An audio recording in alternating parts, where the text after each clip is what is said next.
Yeah, so for some of you guys that don't know, my personal career, I'm the Vice President of Marketing and Public Relations for a renewable energy firm called Eco Remedy out of Pittsburgh.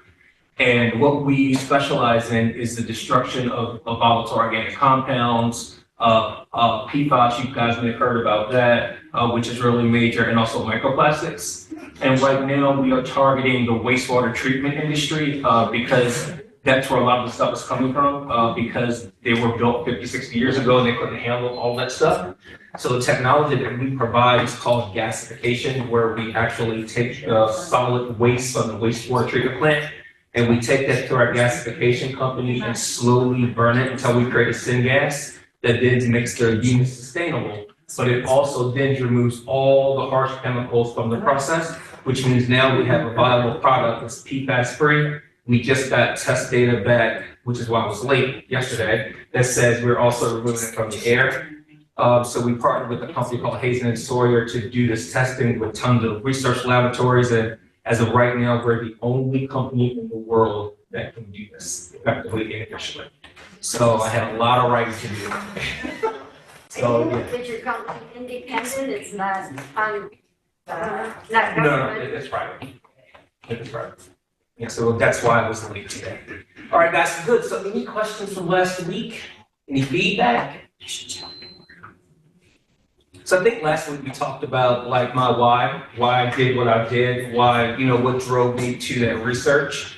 So now I want to share with you guys, some of the things that were there that people just never shared with anybody else in the community.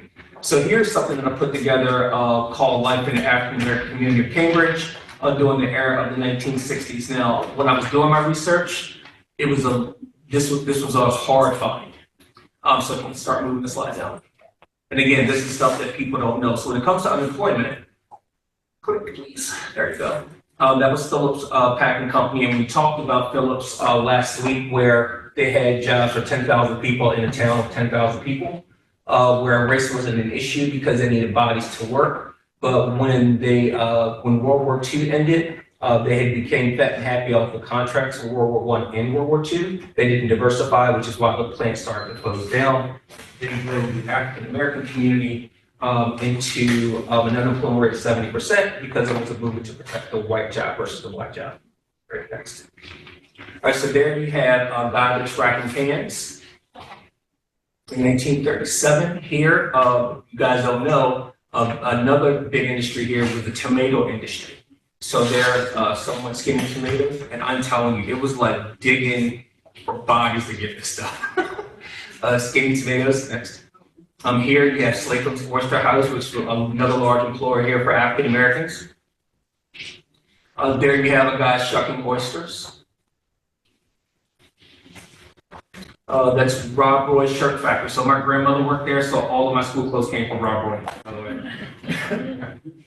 And the next slide. But these are all important because when we talk about the African American Cambridge, remember I told you guys, the fire is the marker. The fire has always been the marker, and no one has nothing good or positive to say about the fire, right? All right, so that's Eli Cleaners.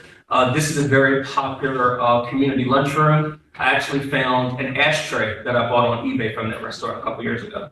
All right, there's Stanley's Barbershop. And Mr. Charles Corner's Garage, which is super cool picture here. It's hard to find, but this is on the corner of Pine Street and Cedar Street, right across the street from Bethel Church. It's a full service center, and he was also on the city commission. Here, picking string beans, which my mom says she hated to do. And Ham Stanley. So when I found this and showed it to everybody, they lost their mind. They couldn't believe I found this picture, but everybody knew Mr. Stanley. So that was a good one. He used to deliver goods to local businesses in the African American community. All right, Mr. Carter, milk delivery, African American community. Lula Earl, domestic worker. I have no idea who they were, but they were from Cambridge, so I just did it in there. Then this one blew me away. So this was a grammar school in around Schoolhouse Lane, which is the one-way street around from Pine Street in Cambridge, Maryland. Who would have known, right? 1912. Here, the Beverly Institute, which is the first school built for African Americans in Dorchester County in 1860, which is in Oldfield. Here is Jennifer Hall. Has anyone ever heard of Jennifer Hall? So I'm struggling to get a lot of details about this place, but apparently this was the school of schools here of African Americans, built in 1910. A Salem School, one-room school built in 1887. And Miss Comedy, that was my mom. I guess they had a love-hate relationship. My mom's teacher, she gave me that. She was the supervisor of private schools. Mom said she had a heavy right. And this is the school that was on Pine Street that burnt down in 1967. And this is the Frederick Douglass, I'm sorry. Well, I just said, we were talking about, the school burning down and that it wasn't in really good shape at the time. But it looks, really quite stable. Yes, I think that picture was probably taken when it was in operation because I'm looking at how the bushes and hedges are trimmed. But you're right, when it burnt down in 1967, it wasn't occupied. It was vacant. Because during that time, they had built this school here, which is the Frederick Douglass Sinclair High School. Where? That school is on Fairmount Avenue. So it operates as a daycare center. And this was a parade of buses on Pine Street. So they did a parade of buses every year and with the kids, and they did all types of different activities for them. And by the way, so those buses, they were owned by Mr. Charles, who had the gas station on Pine Street. So again, remember, there's no, everything is segregated. Black people are riding on buses with white people, including in education. So that's a Pine Street school right there having a parade, the Bugle Corps. And this is the Frederick Sinclair High School graduating class of 1944. But what's funny, so I also have access to, that I mentioned last week, like to all of the newspapers for Dorchester County from the first one to the present day. And all of this amazing stuff that you see here was not captured in the newspaper. If it was bad, it was about African Americans. But that's the only time you saw it until you got it to the late 60s. Here is the Pine Street Elementary School kids. There's a couple in there. No. And then this is the Macy's Lane High School that was built in 1952, which is now being renovated to be a community center and also host a Boys and Girls Club. And here is Dorchester County Public School teachers, having some extracurricular learning for them, having fun. Businesses. So again, there is Roy Chase's service station, which was Mr. Cornish's later, and right across the street from there is Bethel Church. Community lunchroom. So even if you see this man standing here, how prideful he is of his place, how he's dressed. Again, this was history that wasn't shared in anywhere other than Mr. Nickey's pictorial books up on Pine Street. So this funny looking building here on High Street was actually a laundromat. Have you guys ever seen that one on High Street? It looks like a piece of cake. Right here we have Subway Restaurant.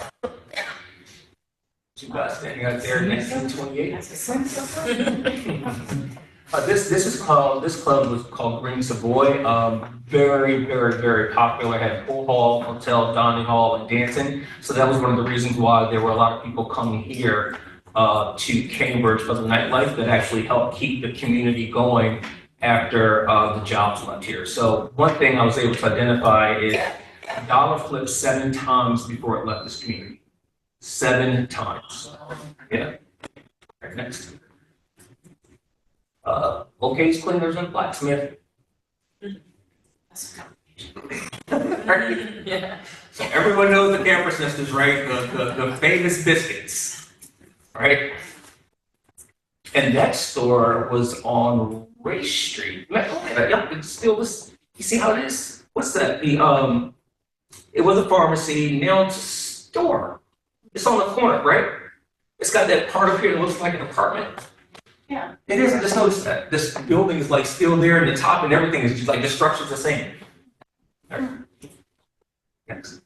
Okay, so this guy here, actually, Mr. Moses, he actually taught me how to usher in Bethel Church before he passed. So I love this. He taught me how to usher in church. Junior usher, right? Entertainment. So here we have the Mary Concert Band in 1925 that traveled all over Maryland and other states to perform. Here we have the annual Sweetheart Ball in 1945, and this was in the Elks on Pine Street. So this one, the Elks, was a two-story, very, very, very large building.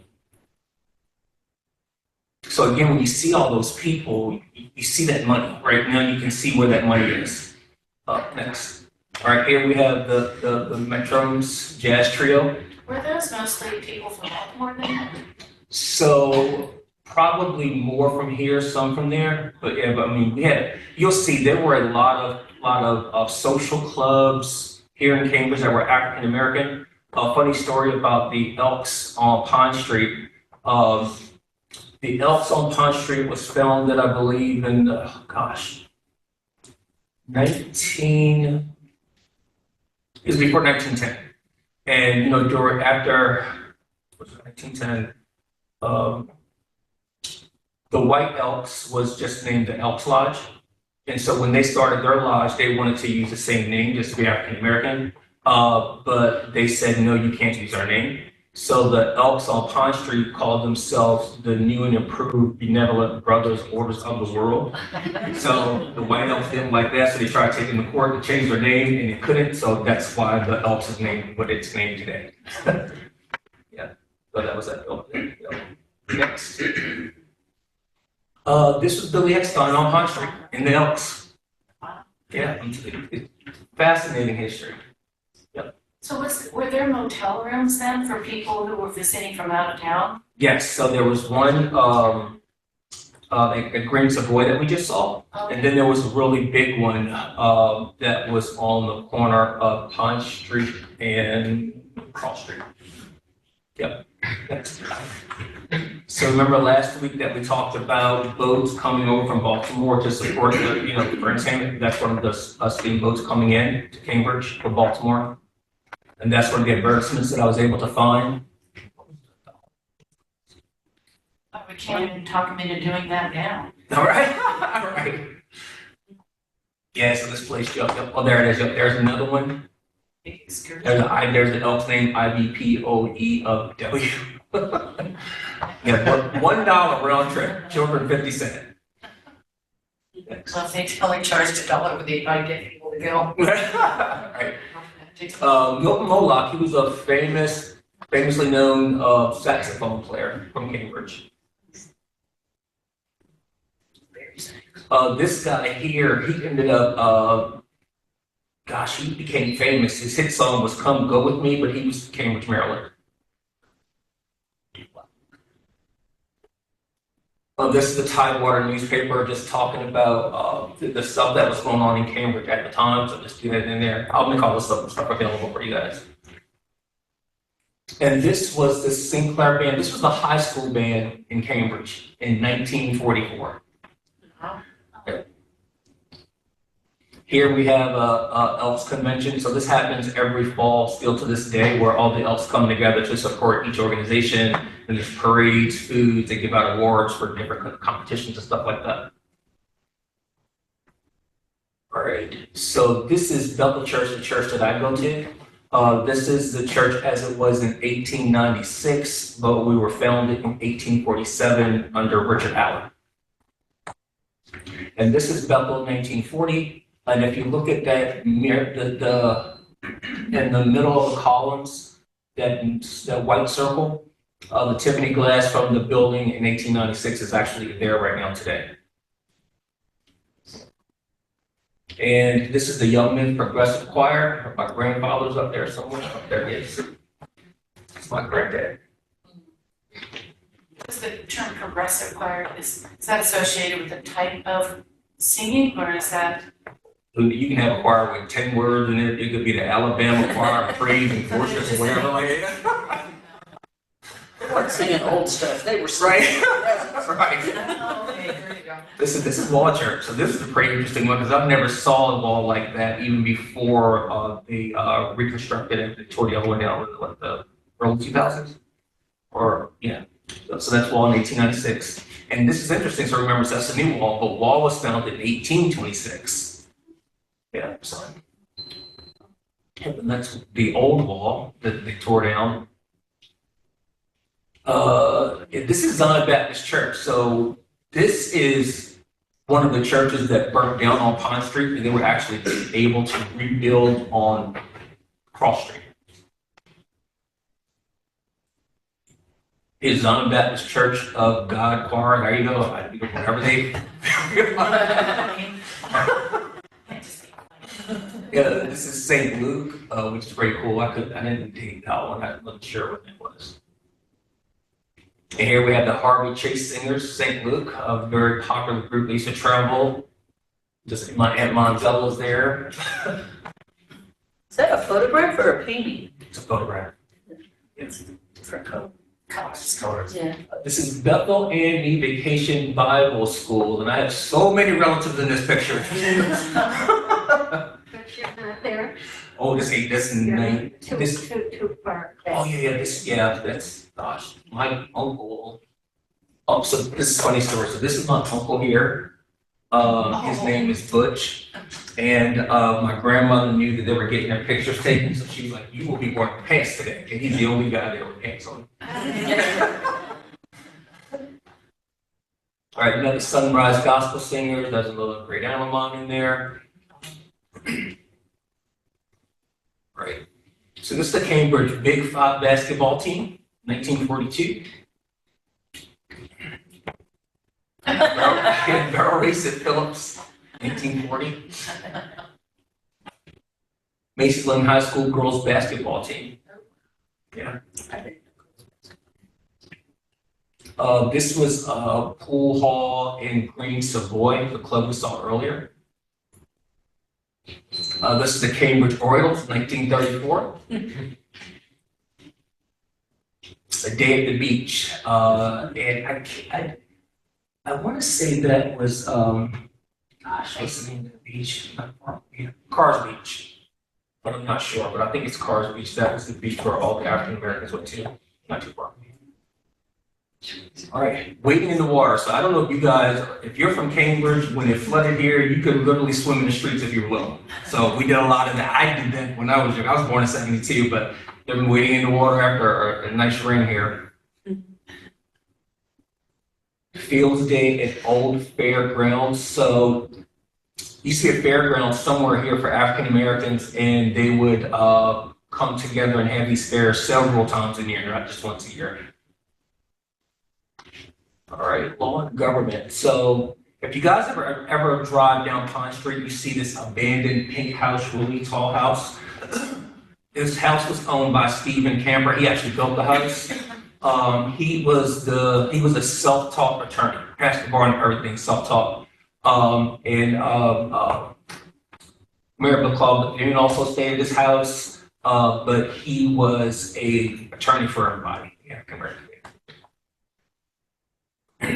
Frederick Douglass Sinclair, who was also an attorney, which was Gloria Richardson's uncle.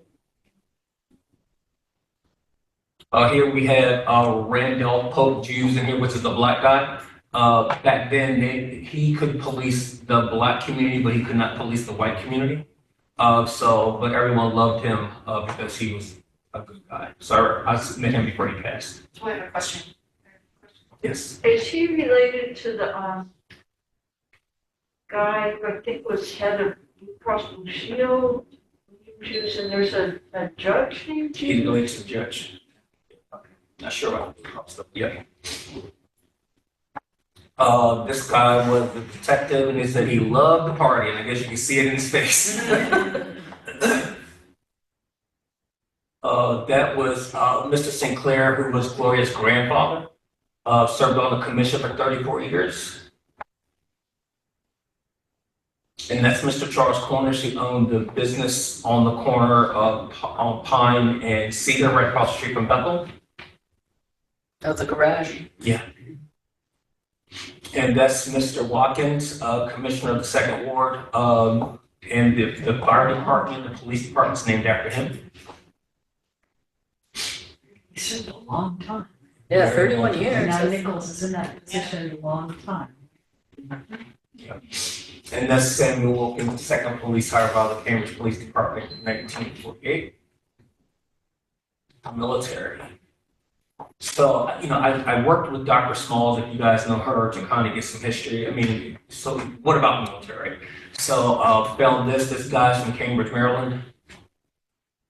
And just remember, he served his country, but he was not giving any type of benefits or awards after serving. So, Montrell Askins, Lieutenant to City Airman. Let's see. Yeah, Leon Gamby, U.S. military. Mary Jackson, Women's Army Corps. And Larry Ellis, a lot of people know him, he's from Taylor's Island, Smithville area. Mitchell Longus, I think he died over there when he was serving. Mr. William Kaya, so he was a very, very, very popular businessman. He also went to go to church. I met him and his wife before they passed. So David Nicky Henry, the guy who wrote the books Up All Pine Street, is actually standing there in the center. Here we have a family just out and about, but I really wanted to capture the essence of the community in different ways to give it life. You know what I mean? People just they can't envision it, so I wanted to really create that for them. Right, next. Oh, sorry, I was just catching up on, Janet Young on Zoom says, my dad was a big Billy Eckstein fan. Awesome. She probably wrote that a while ago and I'm too busy looking at your pictures. Cool. Oh, so Miss Gloria Wise Cornish, she's still alive, here in her prom dress. William Stanley and the boys hanging out. Good style. Yeah. See, they are from Cambridge, but we couldn't identify who they were. So I'm still working on this one. Very distinguished. Very distinguished. Yeah. Three guys wearing their three-piece suits, and these guys dress like this almost every day, like almost every single day. So, next. Miss Peggy Chase. Broomstick. Yeah, I have no idea what that was. Anyone know what that is? Broomstick stuff? Broomstick skirts are the ones where you wash them and then you put a broomstick in them and you tie them with rubber bands or something like that, and it gets crinkly. And it stays crinkly. Interesting. Okay. All right, so like I said, there were a lot of clubs here in Pine Street in the Black community. So here's the 20th Century Club Masons in 1939, and I'll tell you, so you guys have been in Bethel Church probably and see how large our sanctuary is from the in the bottom and then in the balcony. If you did not get to church by 10:30, you would not have a seat. You would be in overflow in the back, and that's with them putting chairs up everywhere and the same thing for walls. So I mean, it was a bustling, busy community. Now, Masons, weren't they one of those organizations where you had to, they're like the secret squirrel kind of a thing? Is that true? And some of you guys might know about that. It's Freemasons. Yeah. So was that true in the African community? Yes. So yeah, they all do, and the Elks also goes through some type of Initiation, sworn. Give themselves odd names. Don't tell the wife. right. Right.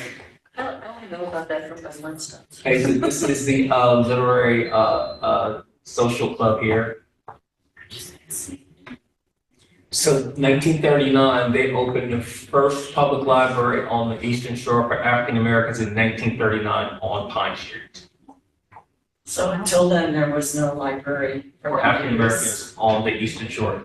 So even the Richardson family, they had a pharmacy on Pine Street, which is cat a corner from Bethel. That was the only African American pharmacy for people on the Eastern Shore. Great.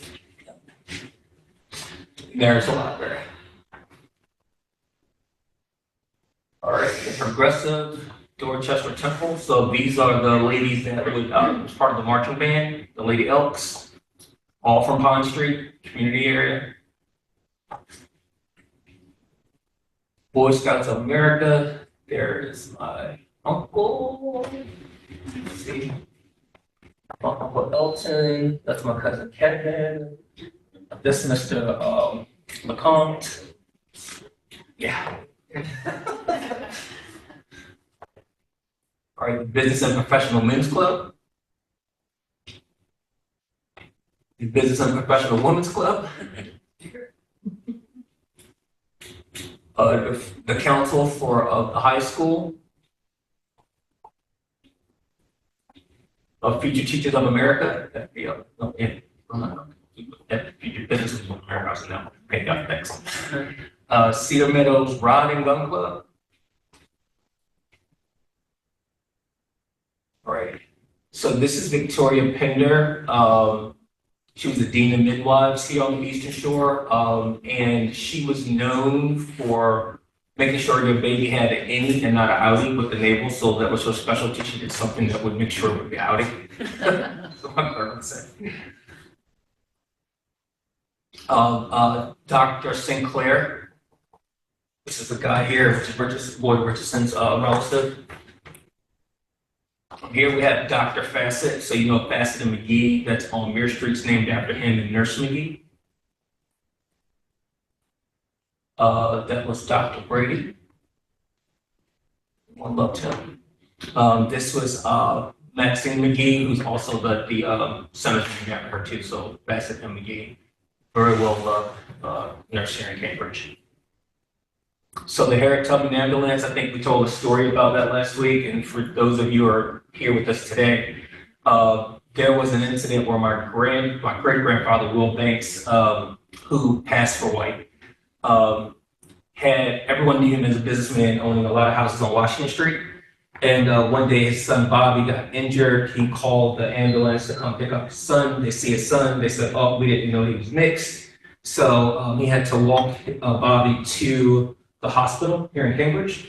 And the guys got together after that and bought an old hearse, and they turned it into the Harriet Tubman ambulance to port African Americans back and forth to the hospital. And that house, that picture had been in my house forever, and I had no clue what it was until I started doing this research. So this is the Hayes Drugstore, which is on the corner of Pine and Cedar Street. So that was the pharmacy that the Sinclairs owned for African Americans.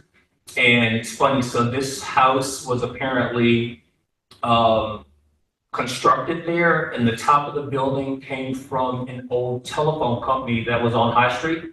So they literally rolled it on logs all the way to here and put it on top of the house.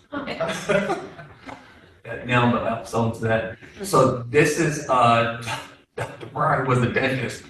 My mom said she would be out there waiting to see him, and you'd be there like sounding like someone just pulling a heart right out of somebody's mouth. And he's kind of scary looking. Oh yeah, that's what she said. So he was the local dentist. This is a well baby clinic in 1950 that was going on at Wall Church. Now this is an interesting time because when the jobs started going away due to Phillips Packing Company decreasing their staff, and depression, I mean not depression, but the unemployment level being so high in Dorchester County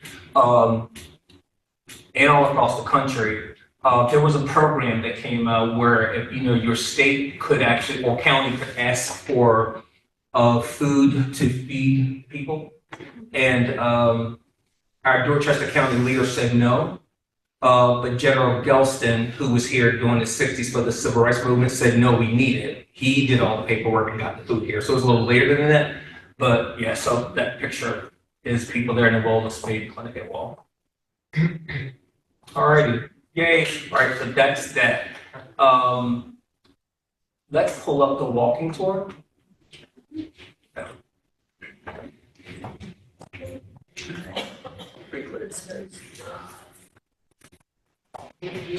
Anyone?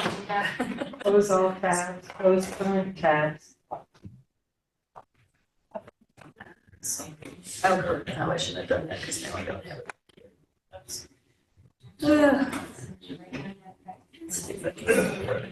So does anyone here know the history about the African American community in St. Louis? About the what? A little bit, I hear, you know, when I grew up, Yeah. I lived here for, I didn't see the reasons. and, I've got to know some people that grew up. Yeah. Um, Yeah, and I'm from here and never knew hardly any of this stuff. Which is why, you know, it's my job right now to reshape that narrative and make it real. You know what I mean? This just wasn't a community that was, you know, full of drugs and crime. It was a place where people loved. How big what percentage of the Cambridge community was African American versus white? Back then, I'd probably say like 30-something%. It was low.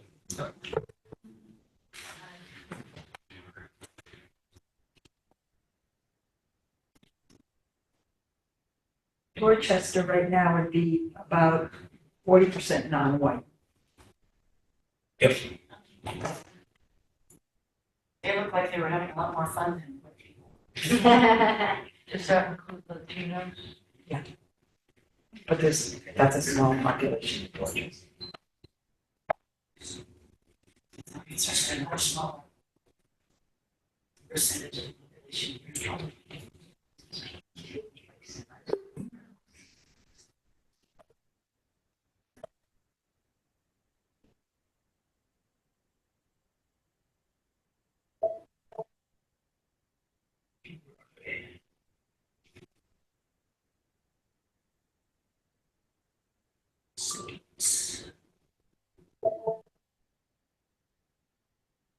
Aren't you glad we're not the only ones who have trouble with technology?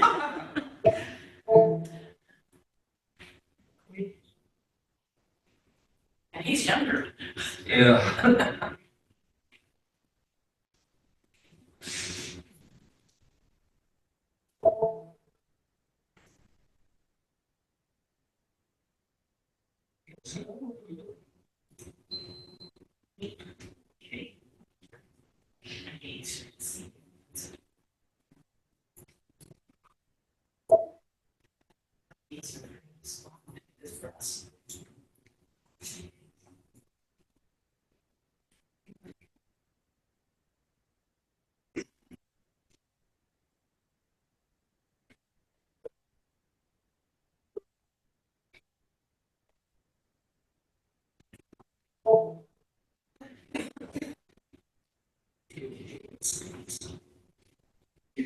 You want to put it. Yeah, problem. Yeah, you turn volume.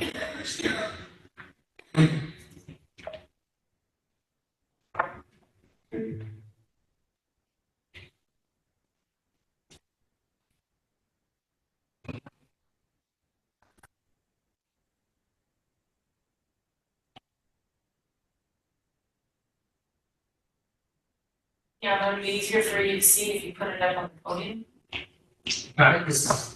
This change matter instead. Should just be this button here. I don't know why. I struggle every time I use it. All right, so let's see. Oh.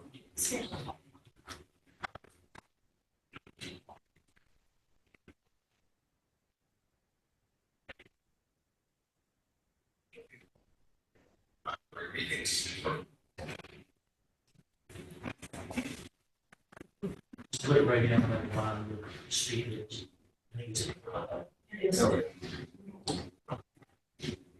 Slide 3 here at Cambridge. Can you hear it online? Yes.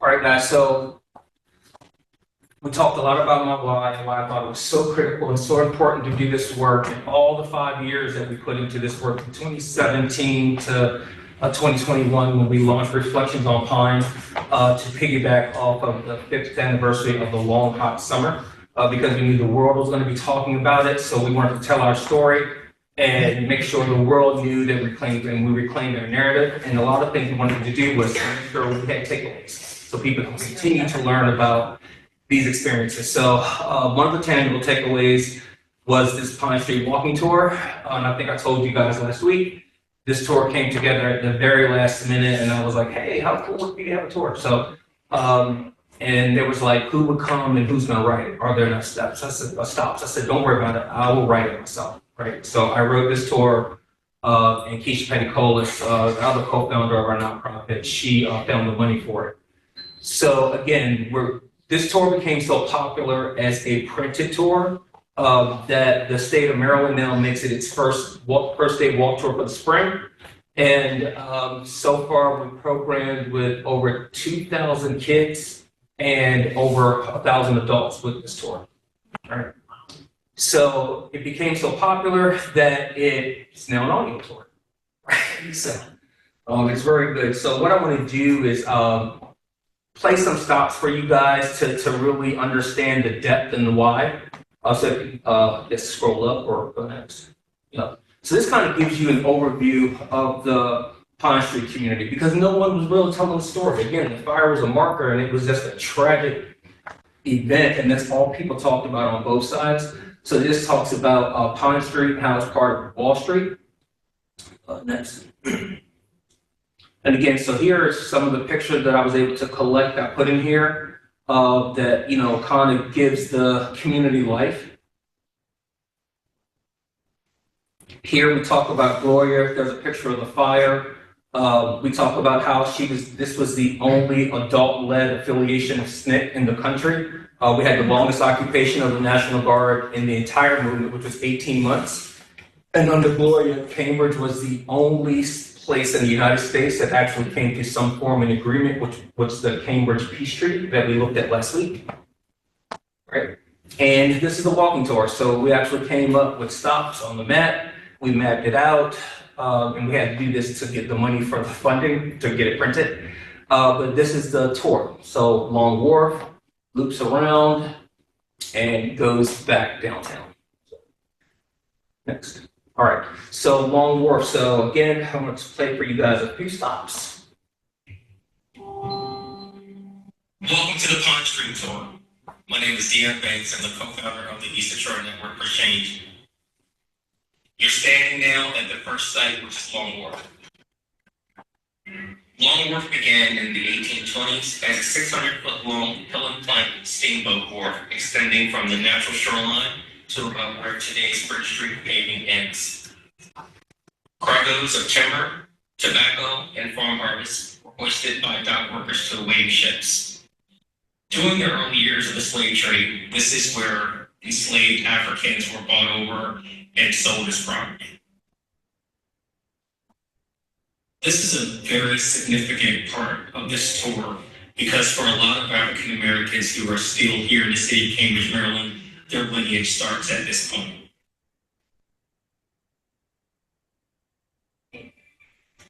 For me, my personal story has been traced here. So my family, my ancestors were carted from the water all the way up down to the courthouse and were often sold there. I think about the struggle from when they first saw that shoreline. So I'm looking out and I'm seeing them looking in. Martin Luther King, William Richardson, Harriet Tubman, Frederick Douglass. The Pine Street story is just such a major piece of the African American experience, from the enslaved African Americans that came here through civil rights. There's so much energy and love and anger and blood and tears and sweat in the soul that we walk on. It's a fact, like, you know, the story of us is all of us. It's all of us, right?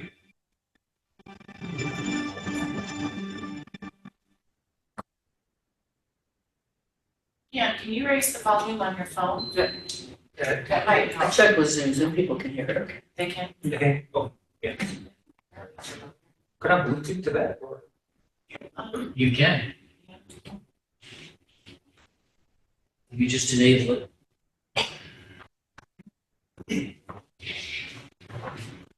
I'm gonna unplug his microphone.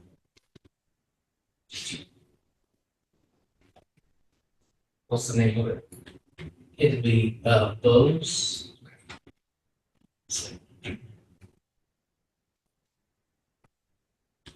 It should be that you should be able to see it now.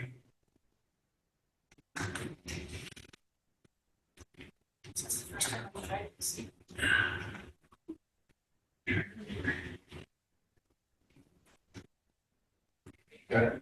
Yeah.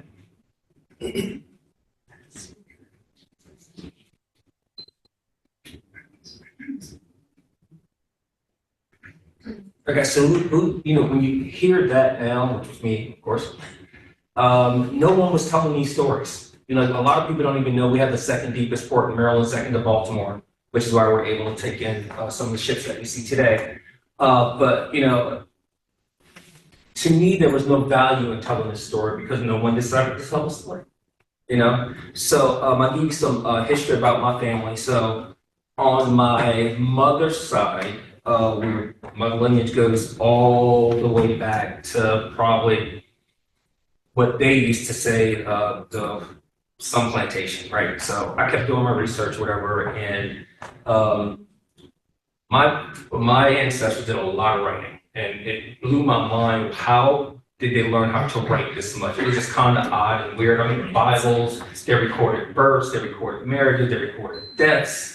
So-and-so got electrocuted. I mean, all this stuff was in this book. So I start working with Mr. Jarman and some other people, and I'm like, one of my relatives' names was Green. Is it possible that we're related to Samuel Green in East New Market?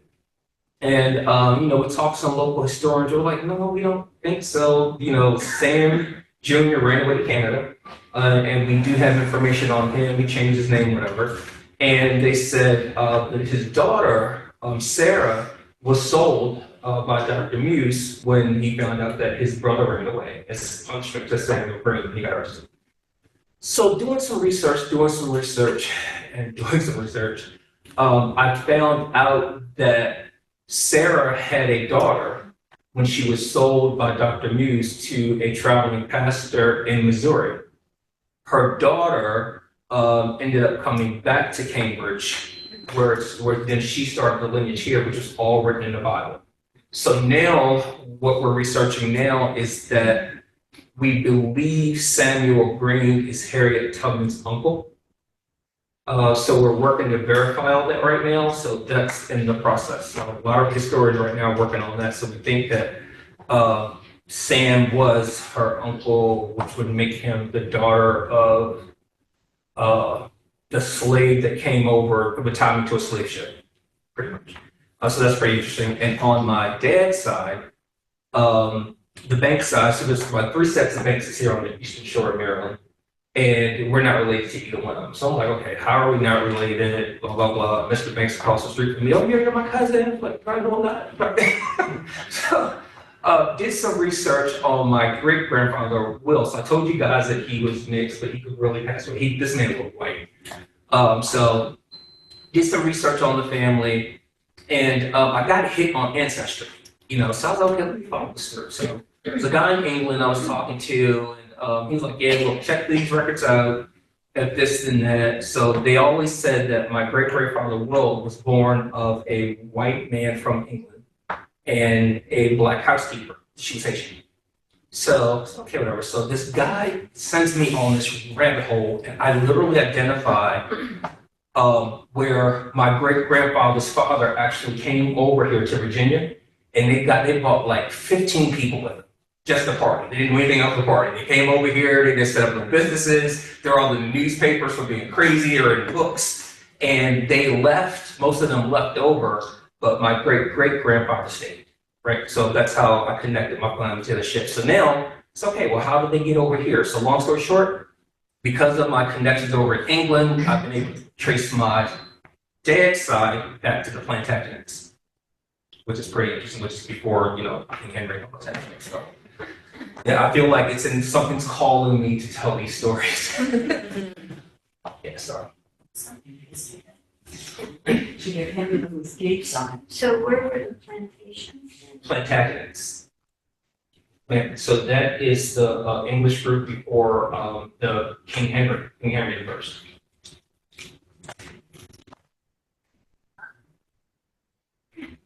So let's see. So you guys know Mr. Kermit Travers? Remember Mr. Kermit? He passed recently, a couple of years ago. So I was able to record him at one of these stops, and I'll play it for you now. So we're just gonna go through a couple of these.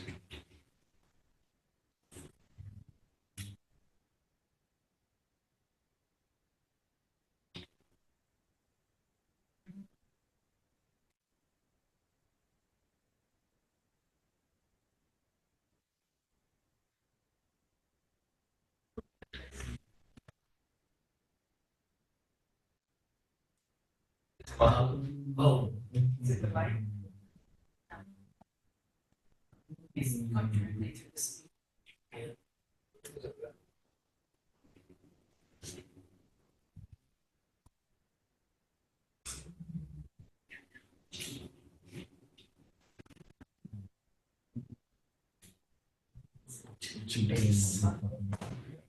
Let me try it twice.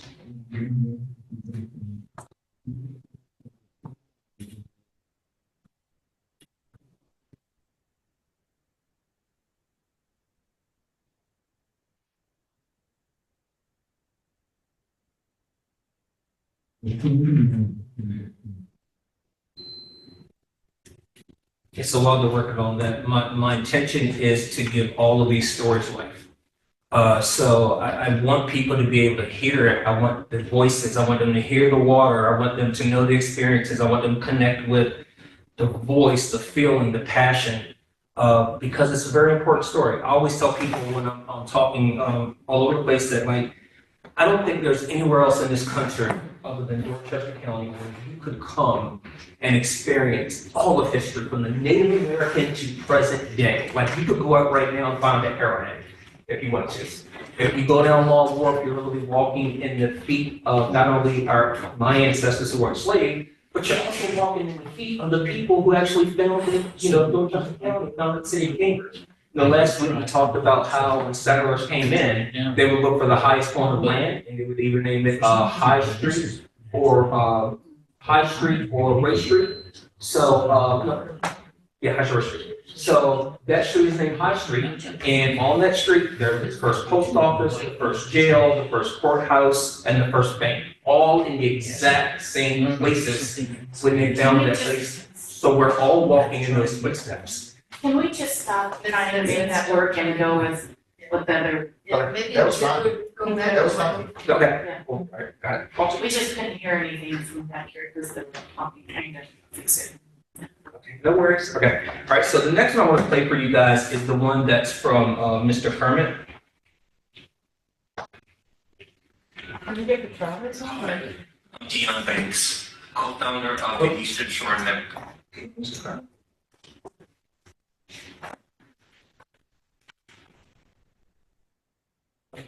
Are we putting back contact? I plugged it back in that one. Yeah, it's on the microphone. Yeah, it should be fine then. I don't hear anything coming out of this though, so. You're standing now.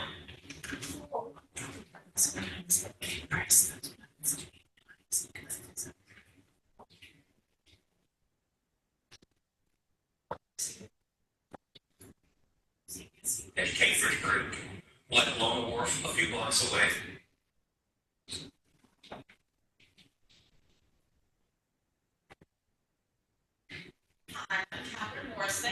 All right, we're gonna go to the bail house.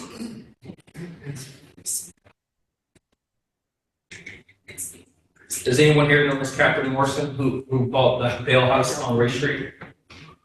So the bail house on Ray Street was the house that had that funny looking lopsided cabin in the back, where they did research and found out that was actually a slave cabin. So we actually went, I had a chance to go in there.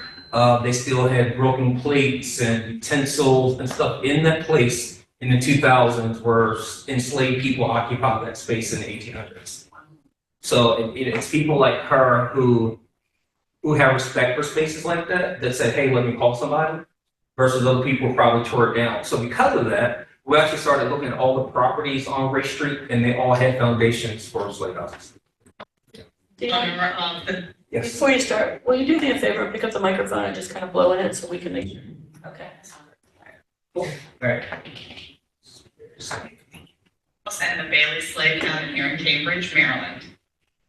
The house was built around 1740 It's probably the oldest remaining dwelling in Cambridge. But what has the attention of historians, architects, and archaeologists now is the small structure, long believed to be a slave cabin, that's in the backyard. So as you step off of High Street and look into the backyard, you'll see that there's also a little cabin in the backyard.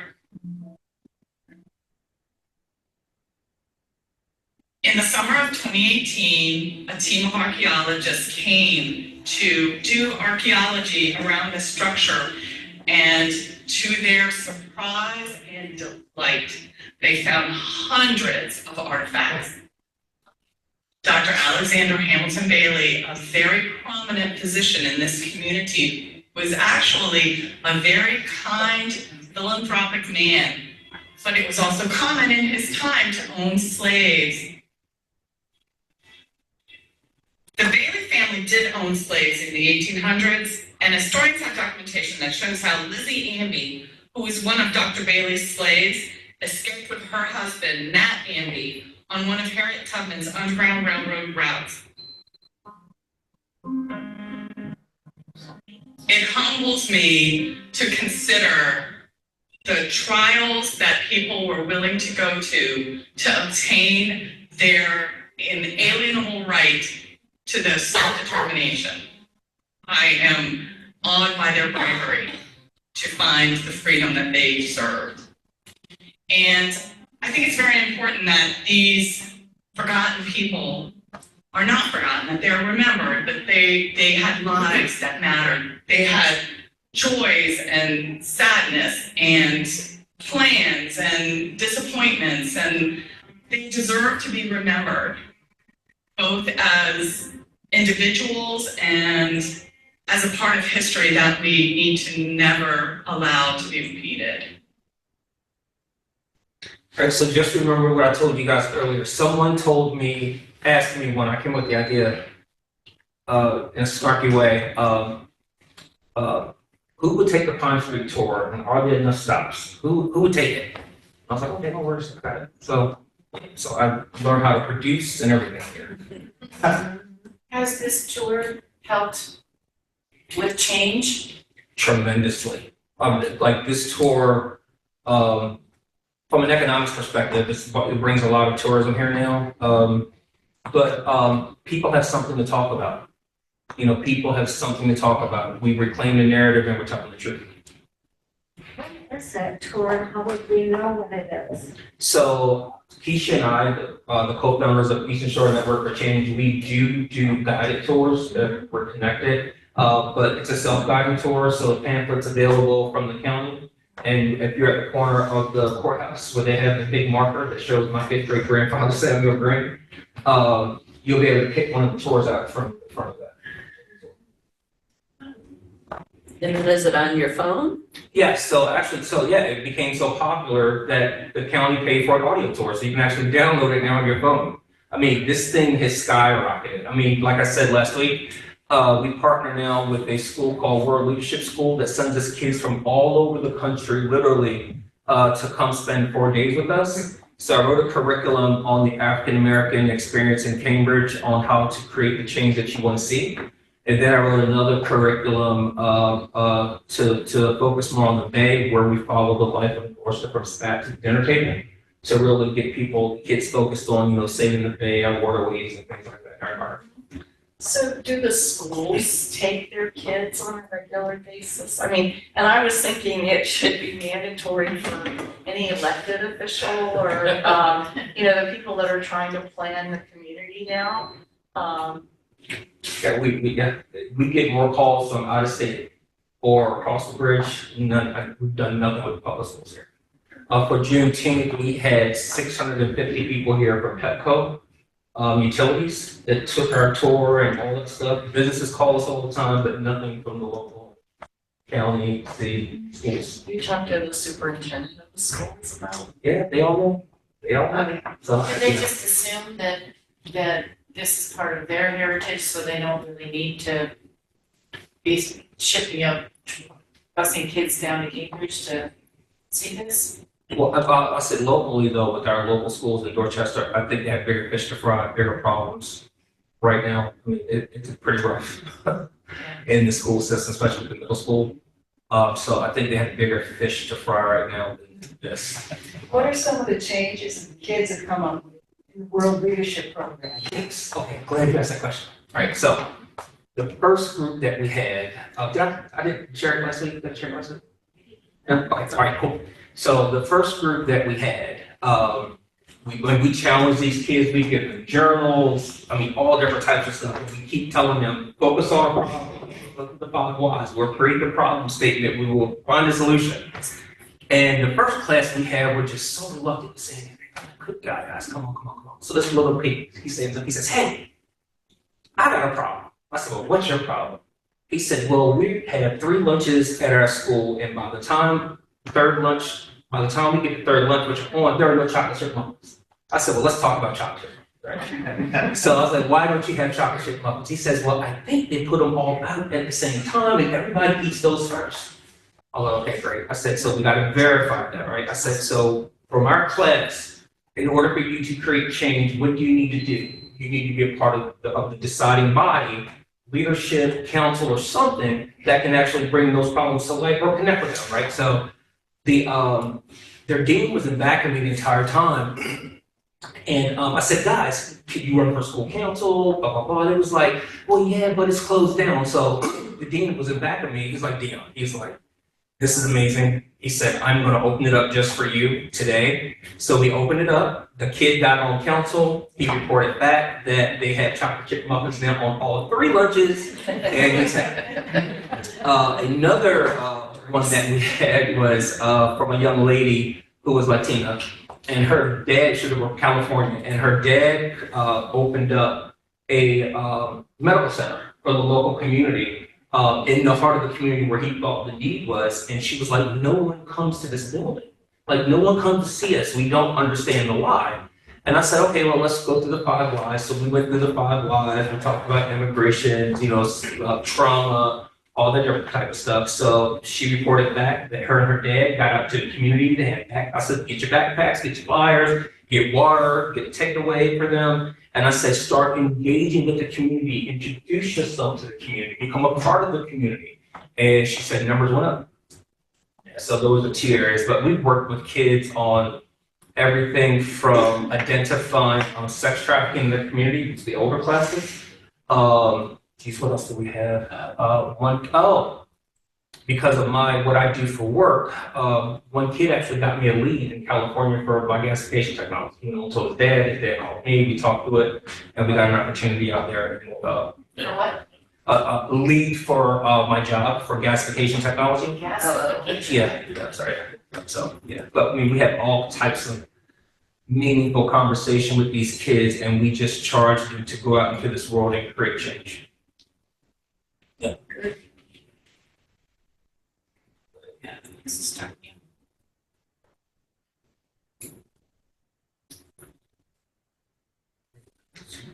Jan, Yes. how do you hope to change the community? So from an economics perspective, we've shed light on the Pine Street community. I mean, so much money has came in through Pine Street right now. It is absolutely phenomenal. All the stuff that you see right now with Habitat, a lot of that stuff happened, after our work. People were uncomfortable with COVID clinics, so my nonprofit brought COVID clinic to Pine Street. Millions of dollars are poured in there just to support the community. It's being recognized as being part of the entertainment district with Race Street now. There's a big event that happens right now called Groove City Coffee Fest. Yeah, Groove City Coffee Fest. I was actually one of the founding members of Groove City Coffee Fest, and then I turned it over to the organization, and so stuff like that's being born from there. There's banners on Pine Street that are honoring African Americans in the community. People are having events on the honor of people in the African American community. There are nonprofits that are popping up now, which is another important fact too. So one thing that I remember when I was younger, I was always in all these amazing programs, especially at the church. And we started thinking about, everyone says kids had nothing to do, blah, blah, blah. So why do people have nothing to do, right? So that's the question. Well, the leaders are gone, right? So if the leaders are gone, who's picking up after the leaders? Well, there are older people that are doing it that aren't really comfortable with systems and technology and computers. Okay, great, right? So I can type what you need there. So long story short, we do the why, and I realized that in the 80s, you could just write a letter to your senator. You could hand write a letter to your senator for some money, and they'll send you a unbelievable program. Well, when it became mandatory for you to have your 501c3 in order to get that money so they could track the funding, that became an issue. So, okay, great. So we did an audit of the community. My church, Wall Church, several other churches did not have their 501c3. So Keisha and I got together and we actually got some money and we created a grant program. So we would pay half of their application fee and write their bylaws or articles of incorporation and do the following for them to get their 501c3 and also help them build a website if they needed it. So now all these churches right now have these 501c3s. They're applying for grants. I got $100,000 for a Bethel Church to fix the tower on Pine Street a couple years ago. Malone Church just got $200,000. And we do that program every year. We try to support at least 5 churches that have their 501c3s, and we walk into the process. And then hopefully they'll be more present and be able to, provide the community resources that they want to before. It's a lot of work to do. Murals are really powerful, and one of Harriet's husband is extremely, I would follow her anywhere. But I think she's not alive anymore. but the mural, she is alive. And I was wondering if there are any plans for more murals, because they're also an educational tool. And especially like for Gloria Richardson or someone like that, or something to add to the history of Cambridge, make it alive. Yeah. So my nonprofit right now, so Gloria is like a grandmother to us. Before she passed, she gave us control of some of her properties. So we're raising money right now to create a Gloria Richardson Park, put a life-size statue of her and the officer with the bayonet as the centerpiece of the park. Right now, we just had a really nice bust created of Gloria that we're selling to raise proceeds for that. We're doing that. There are talk of other murals right now, but we want to make sure they're the right kind of mural, that meaningful murals that tell a part of the whole story. I would love to have seen a mural of Charles Cornish's garage on Pine and Cedar versus a mural of Gloria. When we got so much stuff on Gloria, and I'm like, gosh, you're over this area with the same narrative. Like, we got to change this thing up. And they were shocked to hear that me, because I'm like the biggest Gloria fan. So. Can I add to that though, Dion? Because there are some really major murals going on in Cambridge that bring forth the African American experience. You'll all know the one on 50 as you come over the bridge, and there's a hand one. And then there's a woman's mural. Yes. Yeah. Right? It's not just African American, but there are many African American women in it. So there is a push on murals.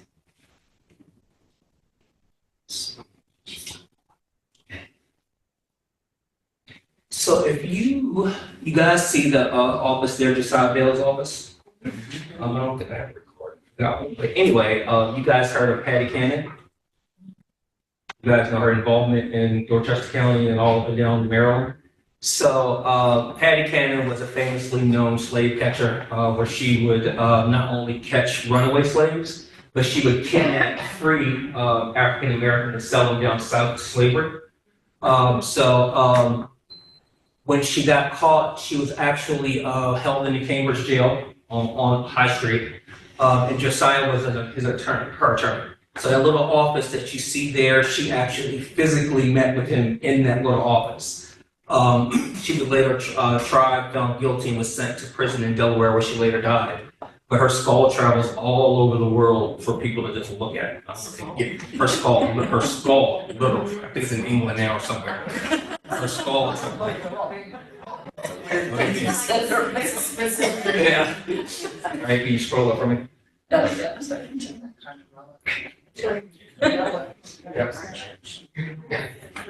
All right, so we're going to listen to Mr. Bill Jarman real quick, and then we'll.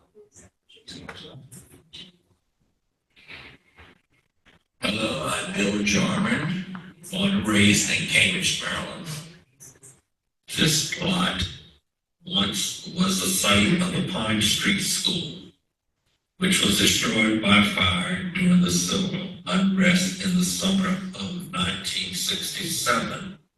All that remains is one wall. As you face the property, you can see it on the back right side.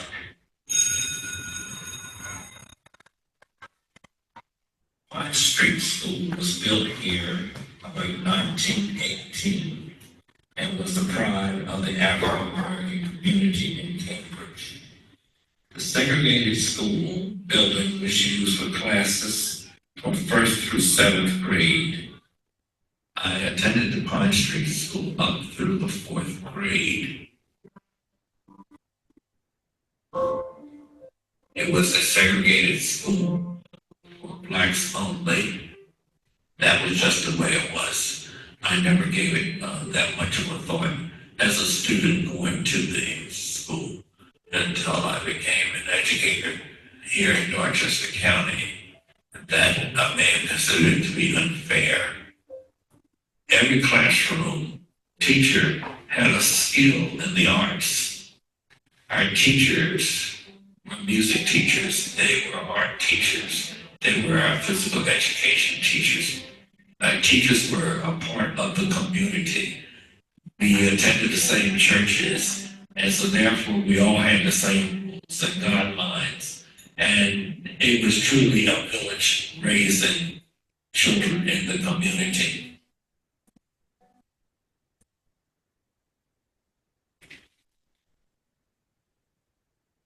You know, so even when African Americans listen to this audio tour, they get a little emotional because there's been nothing created like this that actually takes them back to that time. You know, and then they start to reminisce about stories like my mom, who reminisces about all these stories. I'm like, look, you're my mom, you know what I'm doing? You're like, help me out, right? But my mom will be like, oh, by the way, I was like, Mom, help me. Like, you know, so when they're in comfortable environments where they feel like they can talk about those things, that's when they kind of let it go. So again, so this tour is available online. There are several other stops on here that's recorded. But can you pull up the other document now for me, please? Which? The businesses. No.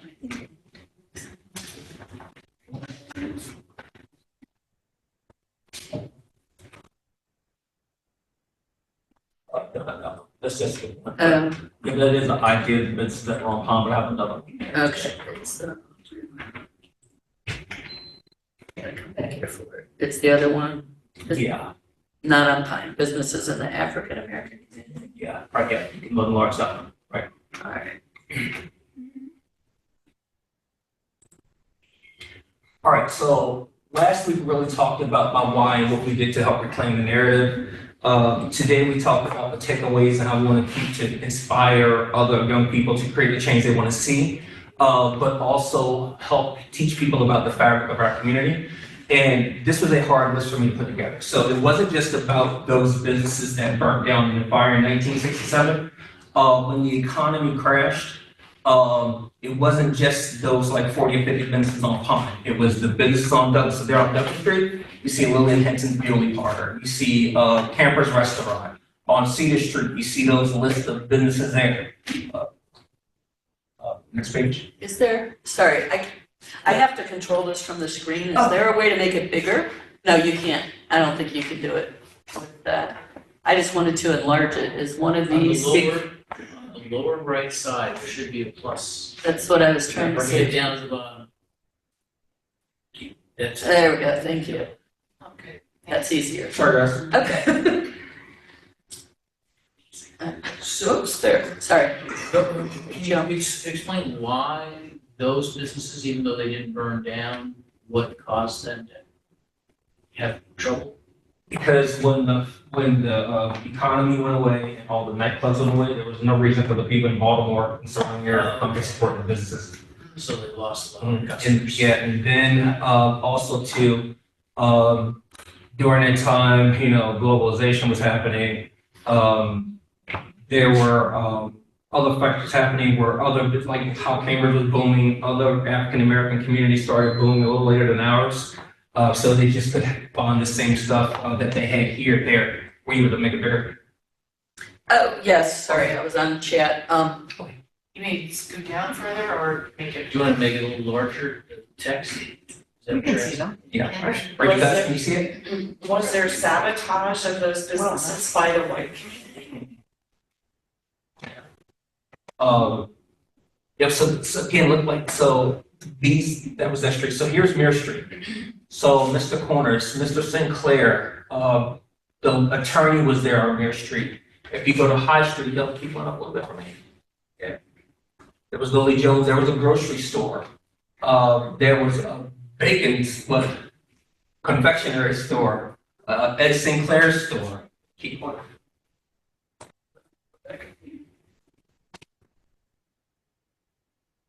Yeah, ice cream parlor, the funeral home, another beauty shop.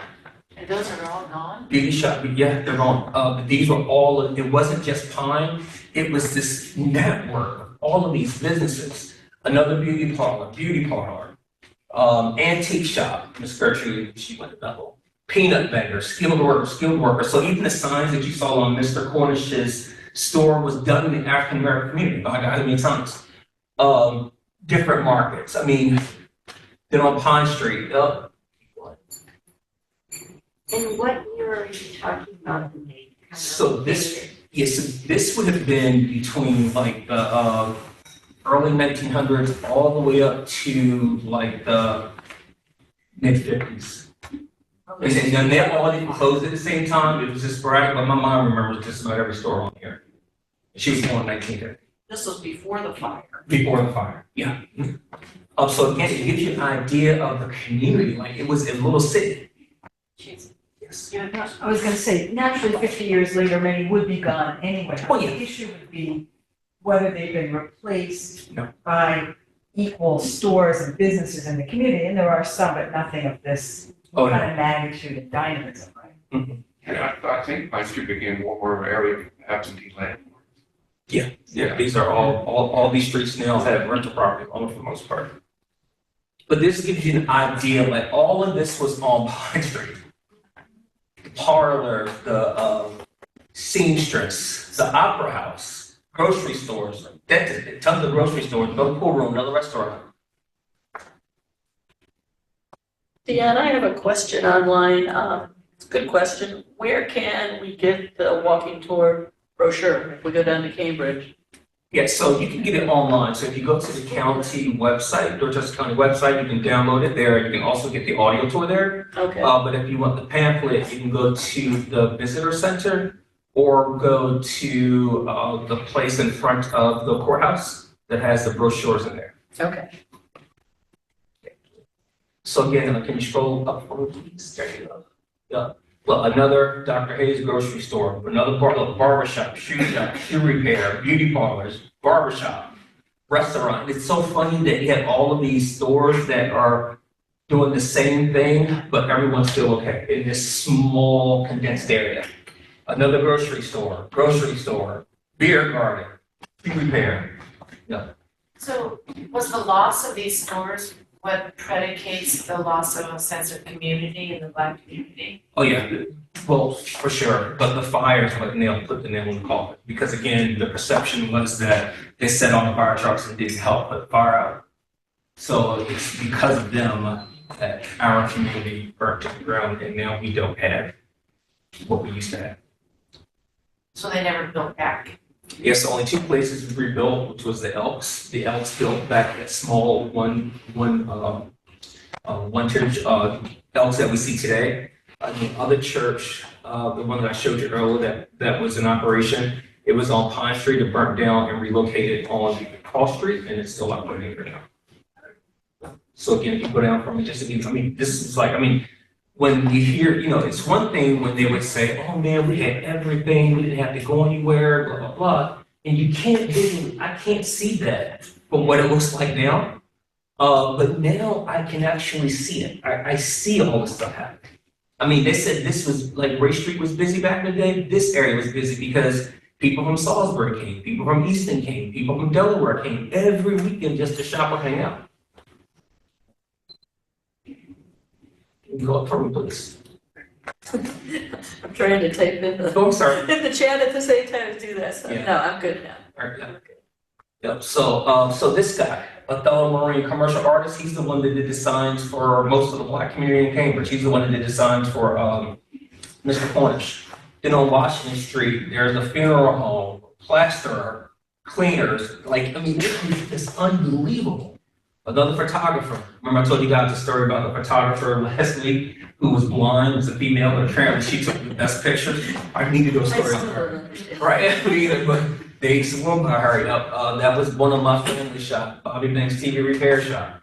So this just gives you an idea of what was there. It was a bustling microcosm of successful African-American people who not only owned businesses, they owned houses, they were part of fraternity clubs, they were part of churches, and it was literally like, like the community supporting each other and practically raising each other's children. So I just want to give you guys an idea of what that was like, so. Isn't that in part also due to the unemployment rates that people started their own businesses because there wasn't any place to get a job? Probably so. There was an entrepreneurial spirit here because of all the clubs and the churches. I always say the churches are the important part here because remember with Wall being founded in 1826 and Belleville 1847, I always say they were the bookends that created safe space for all that other stuff to happen. So I think, spirituality and seeing other people do really encourage other people to do themselves. They had role models then. People looked like them if they wanted to do what they were doing type thing. So, yeah. It made a way out of no way. But is there a perverse way that discrimination helped, which is you shop in your own community? Now everybody goes to Walmart, right, or Amazon. And in that sense, not just unemployment, but this is where you shop. This is where we look at. Yeah, well, but remember, all this happened before desegregation. Right. But at the same time, like, globalization's happening. Other people were still popping, like we were early to the punch with our microcosm, right? Everybody else started popping up with theirs around us after, and that just kind of, because remember, like back in the day, before Cambridge, there was no Salisbury. Cambridge was like a little New York. So this is where people come to shop, and the next thing you know, Salisbury's popping up. You have, Delaware, now you have Seaburg, now you have this place and that place. So people are now more prone to stay in the areas to get the same thing that they were getting. They were driving this way to get it. It also strikes me that during that time period, for everyone, the sense of community was a much bigger thing. Oh, yeah. Even, among whites, I grew up in California, that's Northern California, there weren't very many blacks in that area. So it was a very, churches kind of ran things or different community groups. And that seems, it sounds like what we're seeing here. You have the same question all over the country. How do we get that sense of community back? Yeah, you're right. I did an audit of who back in the day went to what church and who did what, and it was funny. The majority of the educators went to Wall Church, and on extended High Street is where most of the educators built their homes, believe it or not. And then all the way down to Macy's Lane today, and all the business people went to Bella Church, and their homes are on Pine Street, down Washington, and South Pine. And everybody walked, right? Yes. That's another big thing, because this sort of community which exists in all small towns, strive because as a child or as a grown-up or an old person, one thing you can do is you can go outside and walk around, you can meet people, and so on. So that's a very different lifestyle. If you go today into even Cambridge, you can sometimes be there and see nobody in the street. It's cars. Yeah. So one interesting thing about Cambridge, though, is, two things. One, we had jobs, right, because of the World War I and World War II, pretty much. So regardless of what you look like, you can find a job here in Cambridge, which will give you that money in your pocket to self-sustain your community.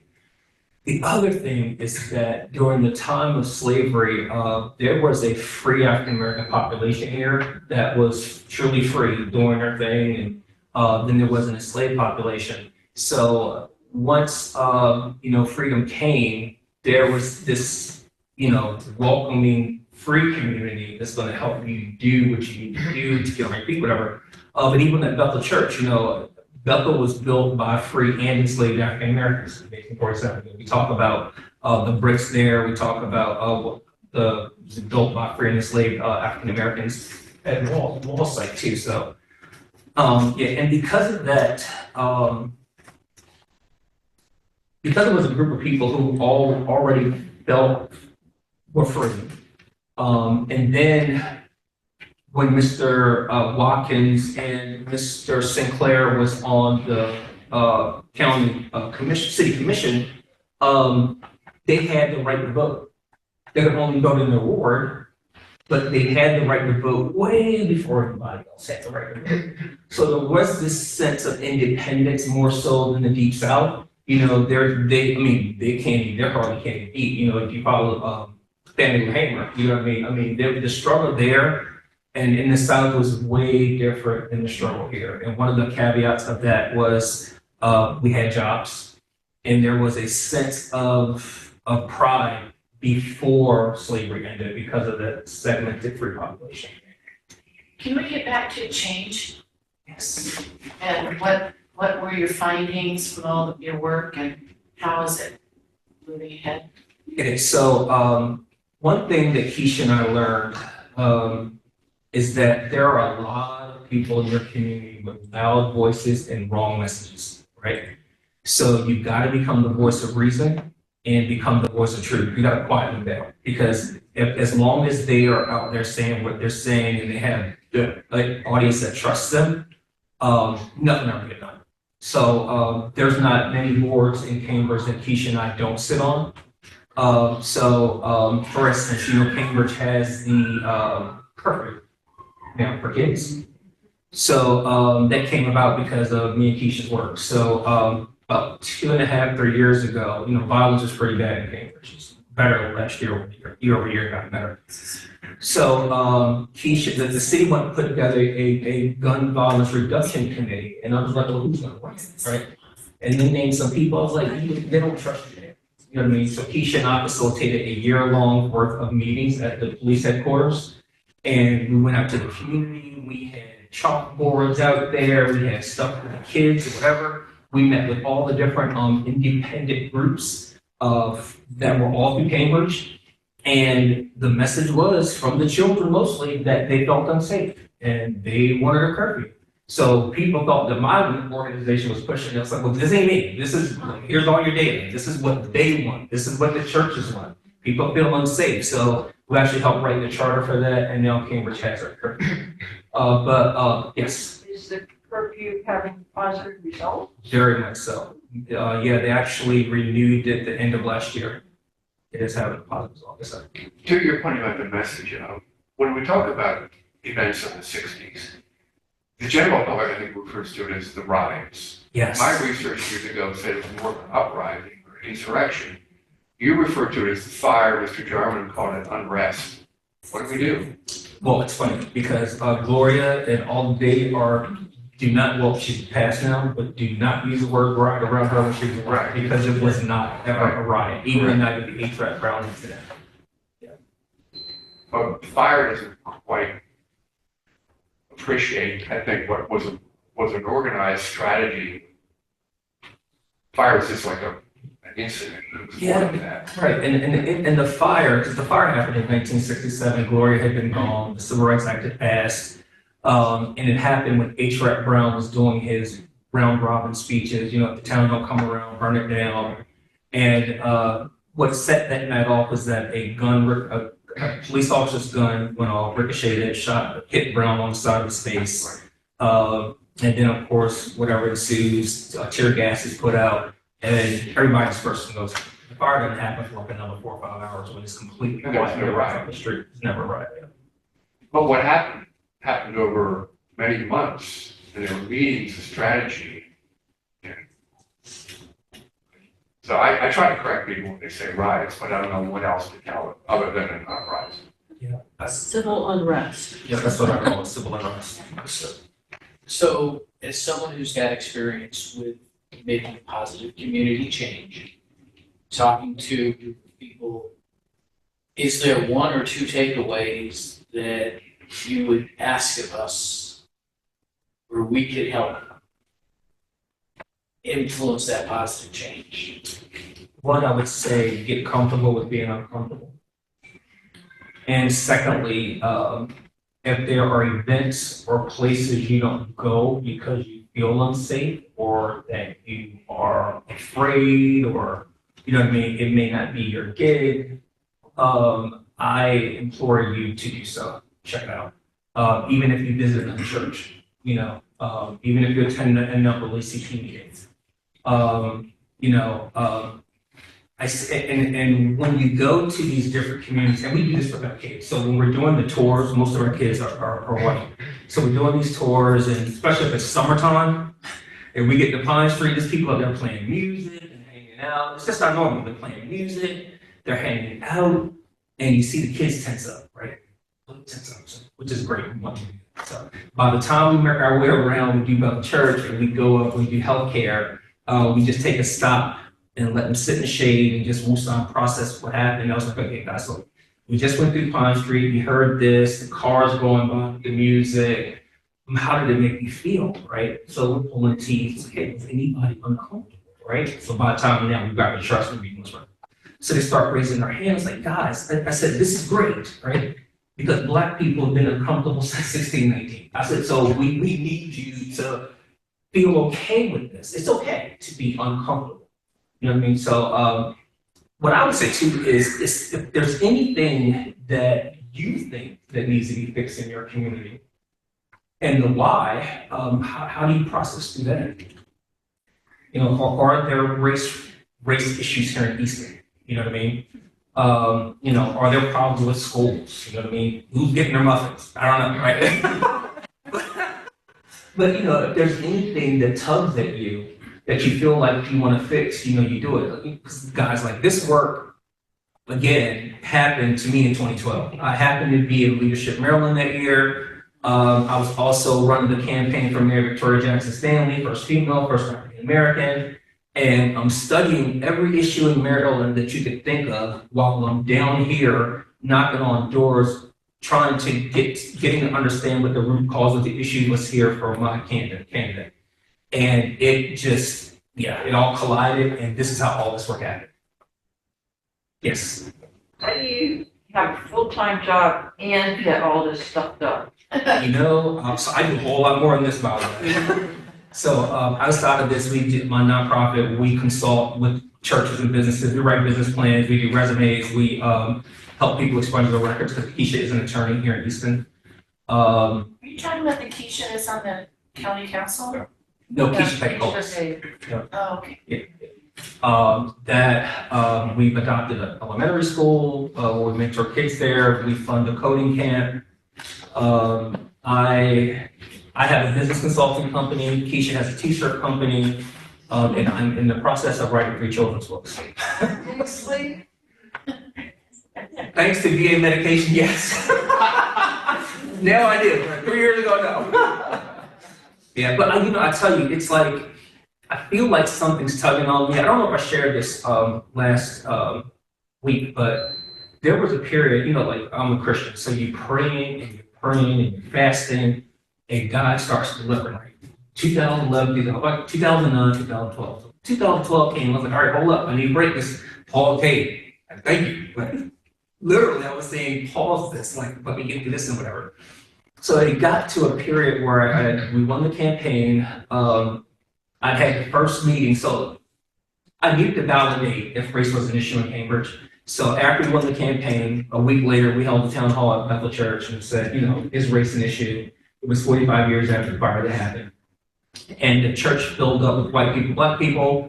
We said, yes, it's an issue. So Keisha and I was like, how do we fix this? What do we do?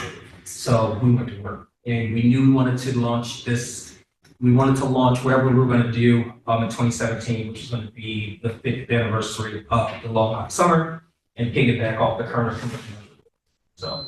So, Dan, can you wrap it up and then we can stay for questions? Because we're gonna lose the recording. We want The to, Zoom, nice, yeah. the Zoom and the recording will have a good ending.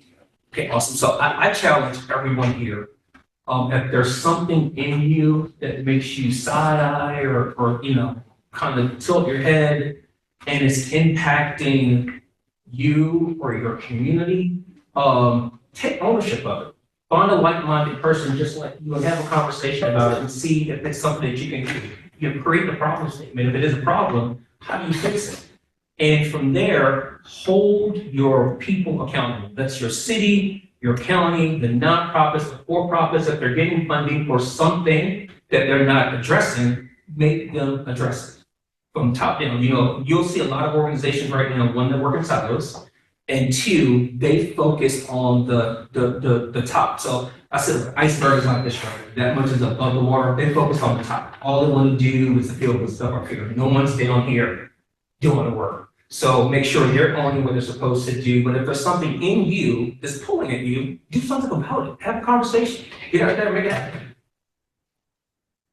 That's it. Thank you. Thank you. We don't want you to do a tour for us.